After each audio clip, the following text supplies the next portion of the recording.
నమస్తే, మీరు చూస్తుంది J6 న్యూస్ మీడియా. నేను సుమలత. ఇక డీటెయిల్స్ చూస్తే నిజామాబాద్ జిల్లా ఆర్మూర్ పట్టణ కేంద్రంలోని టీచర్స్ కాలనీలో అధిక వడ్డీ వసూలు చేస్తున్నారన్న సమాచారం మేరకు టాస్క్ ఫోర్స్ అధికారి అంజయ్య నేతృత్వంలో సోదాలు నిర్వహించడం జరిగింది.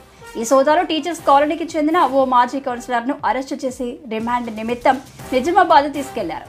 కుదువ పెట్టిన 34 ద్విచక్ర వాహనాలను ఆర్మూర్ SHO సత్యనారాయణ ఆధ్వర్యంలో పోలీస్ స్టేషన్కి తరలించారు. కొత్త సిపి సాయి చైతన్య వచ్చిన తర్వాత మొదటిసారిగా ఆర్మూర్ వడ్డీ వ్యాపారులపై కొరడా జులిపించడంతో సామాన్య ప్రజలు ఆనందం వ్యక్తం చేస్తున్నారు. ఇక మరిన్ని తాజా వార్తలు ఎప్పటికప్పుడు వీక్షించేందుకు మా ఛానల్ను సబ్స్క్రైబ్ చేయండి, లైక్ చేయండి, షేర్ చేయండి.